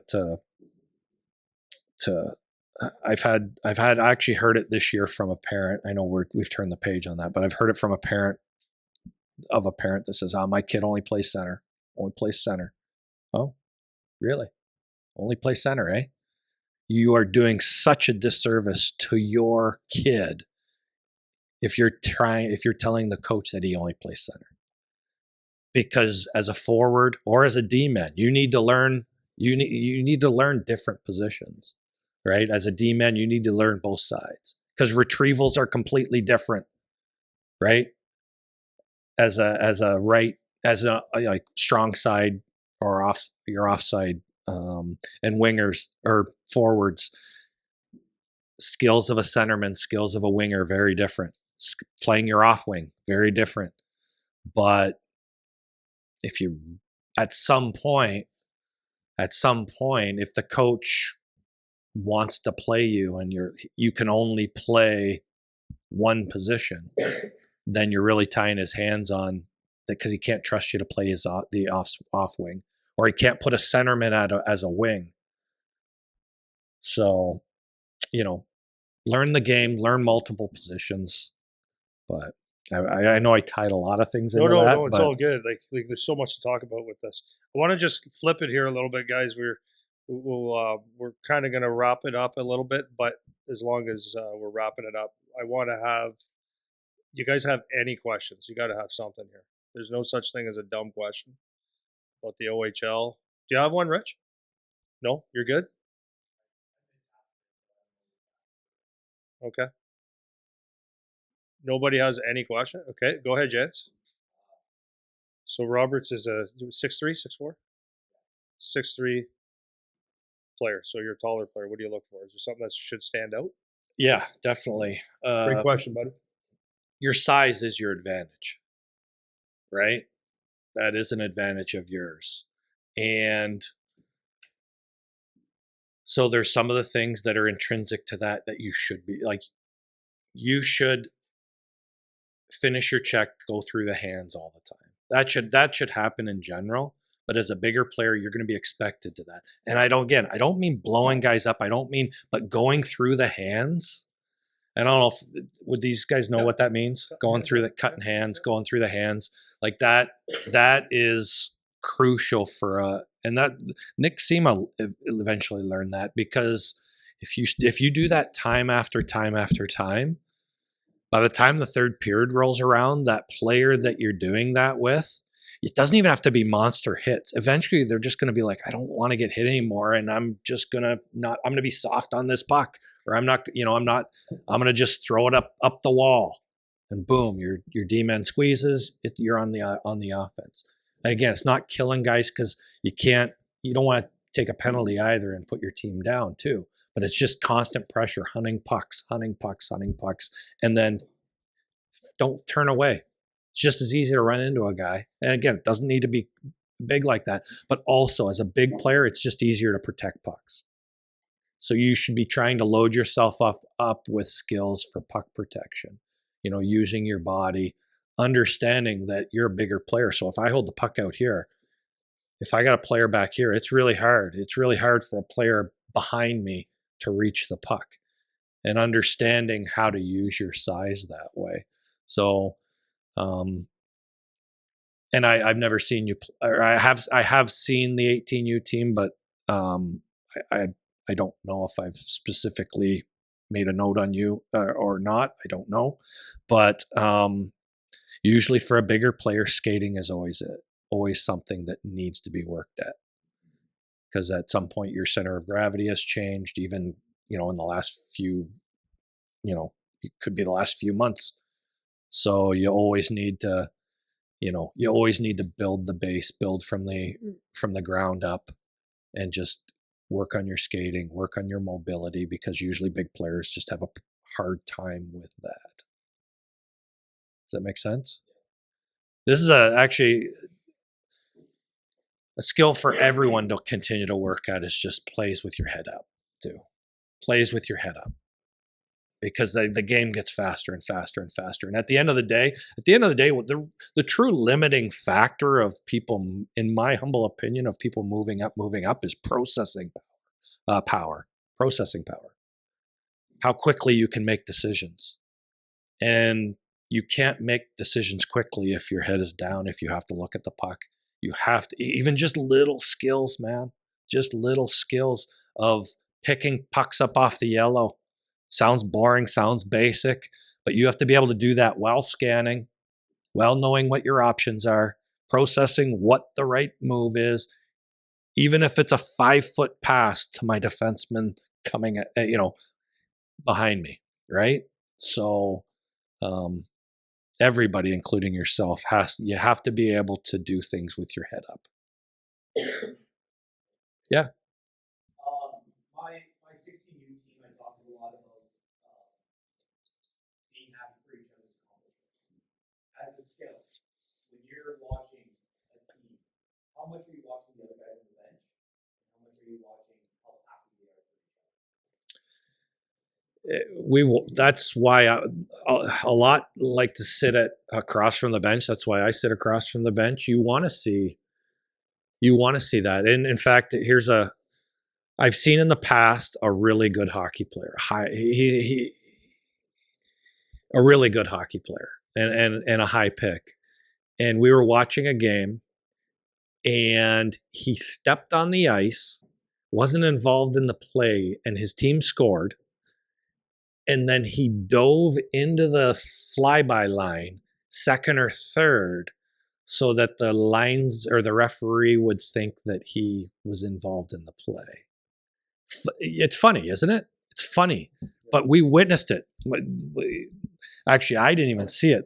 My GM was beside me. He said, "Did you just see that?" It's like, "No, what are you talking about?" But anyways, that's the opposite end of it. But that's what we're watching. Like we're watching body language. We're watching, and at the end of the day, guys, it is a team sport. It is a team sport. If you want an individual sport, we just saw the Olympics. There's plenty of them, right? But hockey is and always will be a team sport. So in order to win a championship, in order to win a playoff round, in order to win a game, it's a team sport. So you need your teammates to score. You need your teammates to have success as well. And their success doesn't mean negative for you. It doesn't at all. So, in fact, the more success your teammates have, usually the more games you end up playing in a season, which gives you even more opportunity to have success yourself. So trust me, we watch that. We watch body language. We watch how you celebrate for guys that other teammates that score. And there are players that are just as happy when their teammate scores. They're out there. So, and sometimes it's hard. Like if you just hit a post or you just blew it wide, missed an open net, like it is gut wrenching, right? You're like, I missed that. And maybe your teammate scores on the rebound, but you should have scored. And it's hard to, because we all want individual success. That's human nature, right? We all want to score the big goal, but that's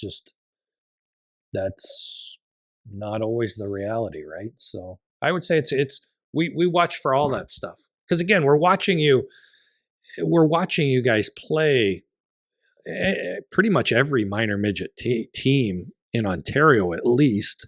We're watching 20 to 30 times. So we're not watching, we're looking for deeper things than this game sheet, right?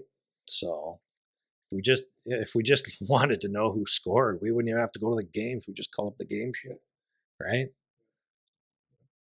Anybody else have any questions? Go ahead, Emmett.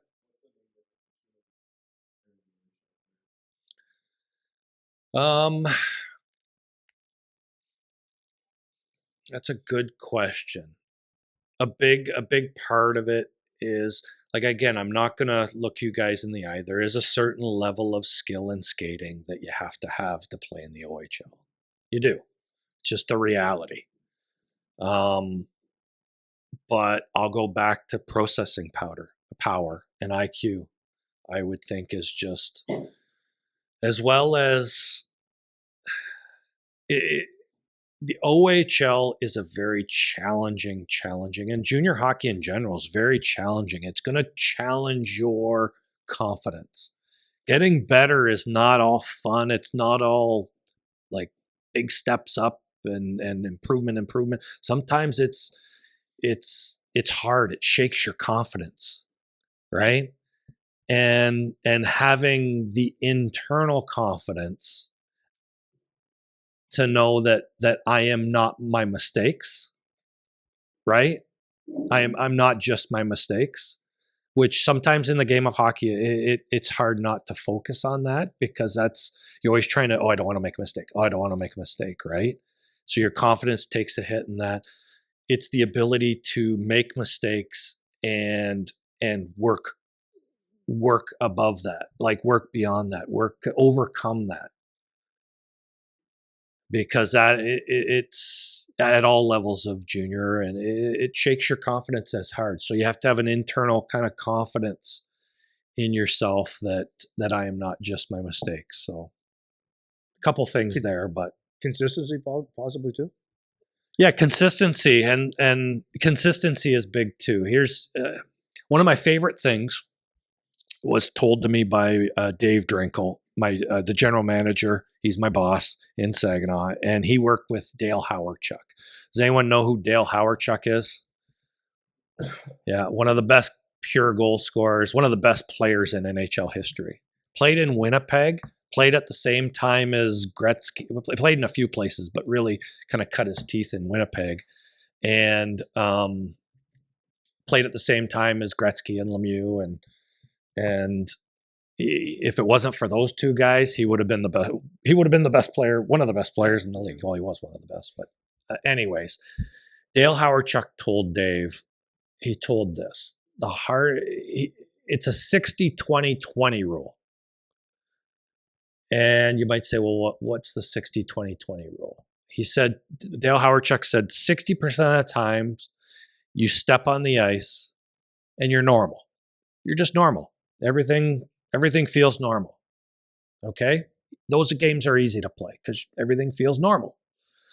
20% of the time, for some reason, you feel awesome that day. First, everything's working for you. You just feel great. The puck's bouncing your way. Man, those are the really easy games to play, right? But 20% of the time, no matter what you do, it's not your day. You don't feel 100%. The puck, you're fighting the puck a little bit. You feel like you're skating in cement a little bit. It's just 20% of the time, you're just not yourself. That's life too.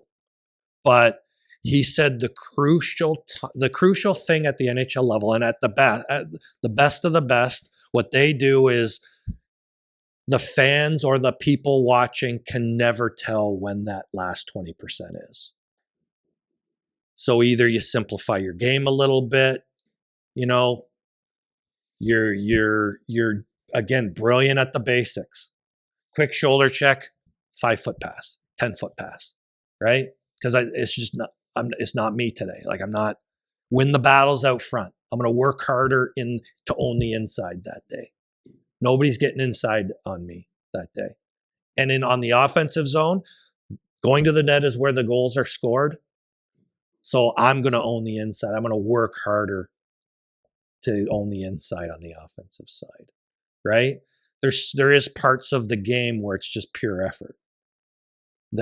That's where you have to make up for that 20%, or that when it's just not, you're not feeling it that day, right? So consistency is a big part of it. Because again, at the higher levels, like even at the OHL, coaches are coaching for their lives. They're coaching at the NHL level. They're coaching for the food on their table for their family, right? So they don't care that it's not your day. That 20, that's okay. Like, no, they need you to be consistent for them to know what they're getting when they put you on the ice. And going back to the big forward that asked the question, what was his name? That's Roberts. Roberts? With an S. Okay. Again, that's another thing is just find consistency, right? Like you asked me what you can do for a coach or what you can do to have success for yourself. Earn the coach's trust, man. Earn the coach's trust. Because if you have the coach's trust, you're going to get one more shift. And then you earn the coach's trust again, you're going to get one more shift. Right? So sorry, go. No, I was just going to say that's all.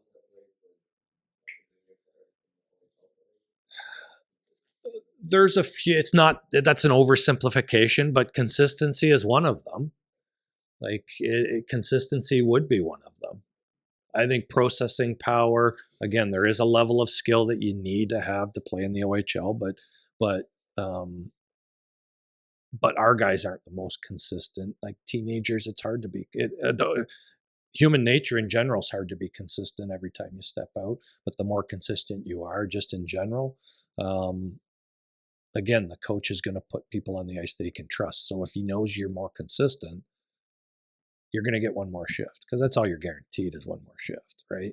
Okay, we'll put you out again. You earned one more shift. Okay, you're in the next shift. Earn the next shift.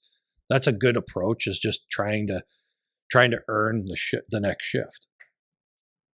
And that's why I always go back to this, guys. I know it's again oversimplifying, but that's why at the beginning of the year I said, what are those 3, 4, maybe 5 things that you do well?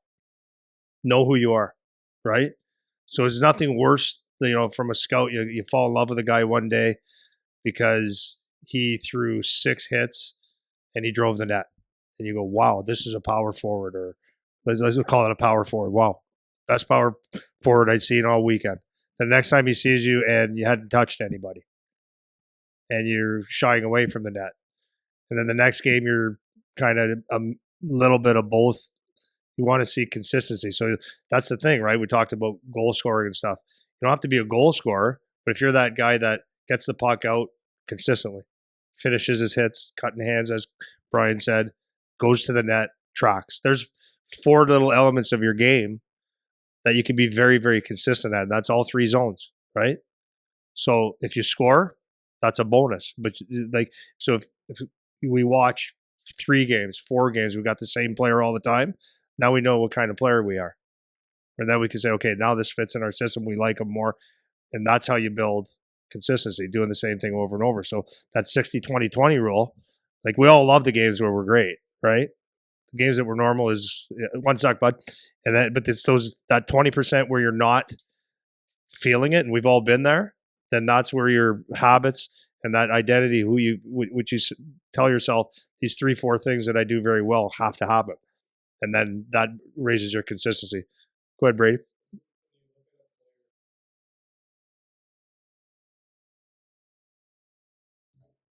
I'm not a either or. I don't look at it that way.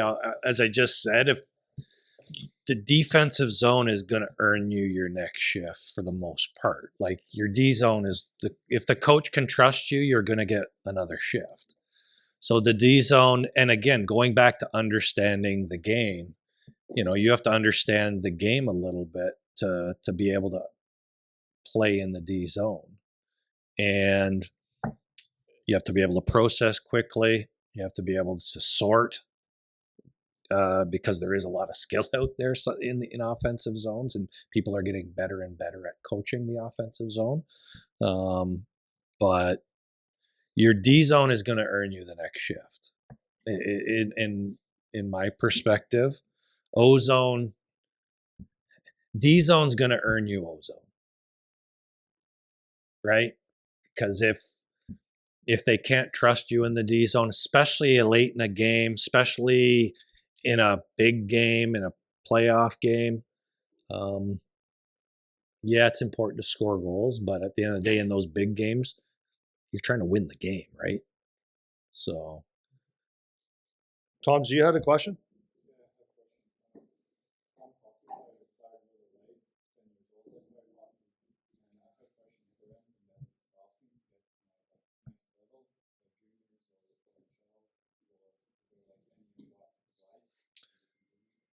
wow, there's a guy right in here in Windsor that started, I believe, when he was 9 years old, Ed Jovanowski, and he at the time he turned himself into one of the better NHL players at his position, and he was feared, and he worked extremely hard. So he started when he was 9 in Windsor. So yeah, so no, there's going to be guys that are better than you right now. There just is. And even like for all of you, just to paint a broader picture, like when you look at the draft overall, there's going to be players that are drafted that maybe aren't as good as you right now. There's going to be players that are drafted that aren't as good as players that aren't drafted, right? But at the end of the day, again, we talked at the very beginning about those micro percentage. Day after day, you start stacking good days on top of one another. At the end of the day, that's the key. But you have to enjoy the process. You have to love the game. You have to come with a positive attitude and put the work in. But at the same time, there's no guarantees. There's no guarantees that you will play a high level of hockey. It's up to you, right? But I'll tell you one thing, work ethic makes up for a lot of skill, man. A lot of skill. Because when the puck's thrown in the corner, the puck doesn't care who's the better hockey player, right? The puck doesn't care about anything. It's if 2 players go in, the one that out battles the other guy gets the puck. That's why we all love the game. That's the one of the best things about the game. There's no class. There's no draft position. The puck doesn't care where you're drafted. The puck doesn't care, who your dad is or who your mom is or how big your house is or, how good looking you are. It doesn't care. Right? So you just keep stacking good days on top of one another and try to maximize your potential. Because at the end of the day, that's what it's all about is trying to get as close to your potential as possible. And nobody in this room, including myself, obviously they know you, and your instructors they know you. But again, nobody can pull your heart out of your chest and really know how much you have to give or how high the ceiling is, right?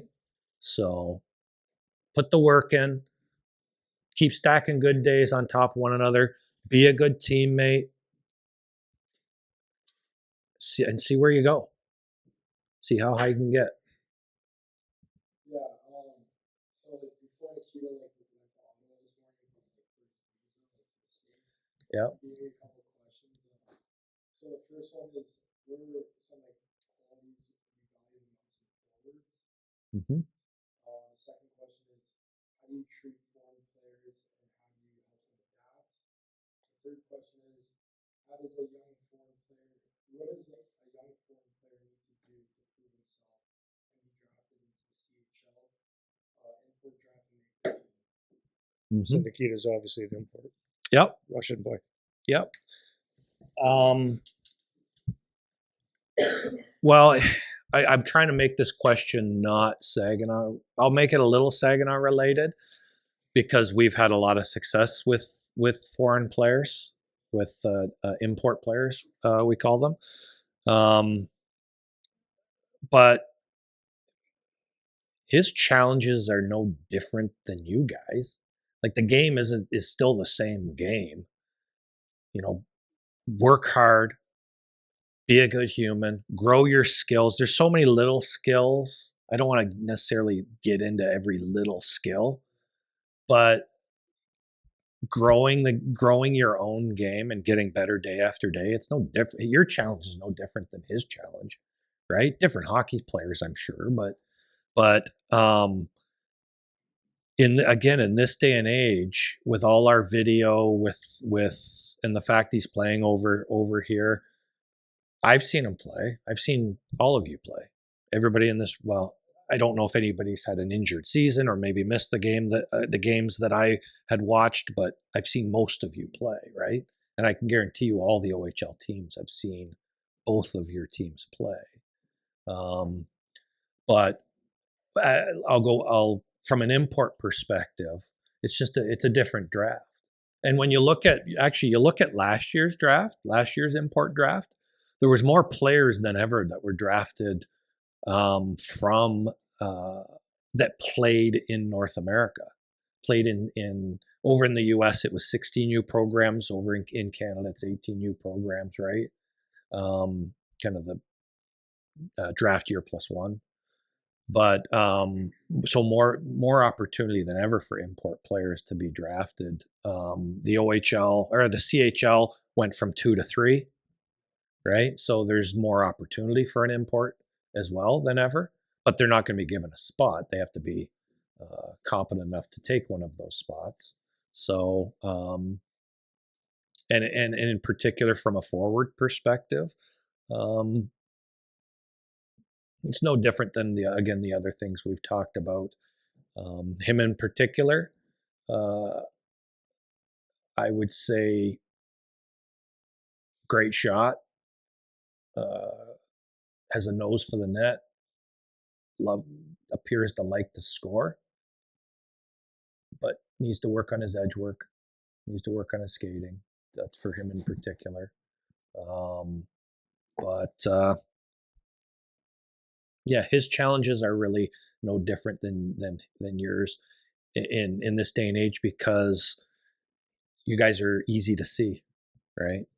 So hopefully that answers his question, but a few different levels there.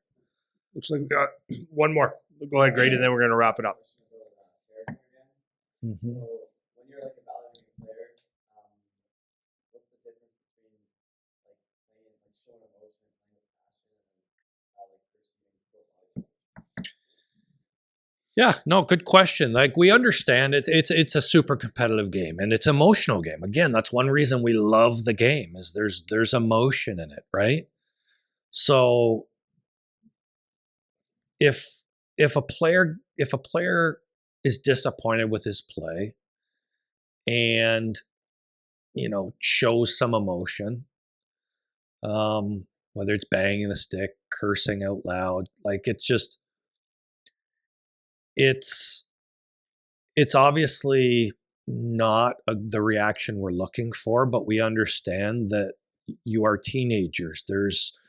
It doesn't mean you're a bad person, but what I will say is when we're trying to evaluate, you're trying to evaluate in a playoff series, like to win any championship in junior hockey or professional, you have to usually win series, right? 4 out of 7 series. And this is how I see it. This is just how I see it. So in a 4 out of 7 series, the emotional swings back and forth in a good series are huge. You win a big game, you score in overtime, emotions are super high, right? But you got to play the next day. You got to be back the next day. And then you go into quadruple overtime and they score, right? And you're crushed. And through that whole series you're getting under their skin. You're getting under their skin, they're getting under your skin. And you have to learn to control your emotions. So over the course of a year, like throughout a year, if you see a kid that's always throwing his head back and always swearing out loud because he wants to let everybody know he knows he messed up and he's not happy, or he bangs his stick all the time, that just you're telling me, you're announcing to everyone that there's no chance I can control you or trust you to control your emotions in a big game, right? And it's hard, man. It's emotional. Again, that's why we love the game. There's going to be times when somebody says something that really gets under you, and you're like, and you hack them, or you go after them, and that's inevitable. But if that's consistently who you are, if you continue to show that's your game, that you cannot control your emotions, that's where it becomes negative. You have to grow above that, because that's sometimes the differences in a playoff series. Like in our Memorial Cup year, we ended up losing. I know I keep going back to that, but it's just there's real lessons in there. We played London in the 3rd round in the conference final. They ended up beating us in 6 games, but like it was a ridiculously close series. And their power play in the playoffs was rocking at like, man, I think it was like 35-40%. Had to be up there, something like that. And that's high for those that don't know sports stats. Like that's ridiculously high. Like they had Cowan, and they had Haltonen, and they had Barkey, and they had Dickinson and Bonk, and like we had a great team too. Don't get me wrong. Like it was the 2 best teams in the CHL going at it. I have no doubt in my mind on that. But it was absolutely crucial for us to have a chance in any of those games to show discipline, to show that control our emotions. And London, their game was draw penalties, go on the power play, win the game on special teams, because their PK just happened to be like 85 or 90% that playoff too. So they could ride that edge. They could take a penalty because their penalty kill was so good that year too. But that's one example. But I'm trying to paint you a picture rather just give you a one-word answer. Like it's an emotional game. You're going to lose control. Like you're going to lose your emotions sometimes, but at the end of the day, in the biggest moments, you need to be able to control your emotions. So the more you can practice that, the better you'll be as a total hockey player and person. Because stuff in your life is going to happen too. Like there's so much in hockey that relates to your life, man. Like it doesn't, your grandparents are going to pass away. Parents are going to pass away eventually. It's girlfriends are going to break up with you. You're going to have bad days. You're good. You might get fired. You might get in a car accident on the way to work. Like there's adversity that happens in your life, and this practice of controlling your emotions. And I don't mean stuffing it all in and stuffing it down, but just getting perspective, breathing, not letting your emotions make your decisions. That's will serve you well in life as well. I know that's probably overly dramatic, but that's, at the end of the day, just as a hockey player, the more you control your emotions, the more we can trust you in bigger games. I think we're about 8 hours now. And I want to. We're gonna wrap it up. I think you brought your ring, I don't know how we want to do this. You can pull it out. Yeah, pass it around. Take care of that, eh? Look at that. Yeah, It's like Fort Knox. It's in a box, so that's how it comes. That's how it Nice. all comes. Nice. So that's how they presented it to us. So I don't like to wear it just because it's just not me. Yeah. But yeah, like I'll put this on a couple times a week, just for 5 minutes, just to say, okay, this is what. Because again, life's full of adversity, and sometimes you ask yourself, why am I doing this? You as hockey players are going to ask yourself, man, why am I doing this? It's going to happen, I promise you, at some point. But sometimes I just take it out and look at it, and that's what it. If you want to take it, a lot of work goes into that. Yeah. All right. Well, I want to thank. I'm sure you guys do too. Thank Brian for coming out, taking the time. It was awesome, Brian. Thank you very much. And then before you guys go to school, I would like everybody to, obviously, you guys know what to do. Say thank you, and if you want to take a look at the ring or whatever, feel free to pick it up. We'll wrap it up from there. I want to say thanks a lot. Thanks, Brian. No problem. My Awesome. pleasure. Thanks, guys. Awesome. Good luck the rest of the year.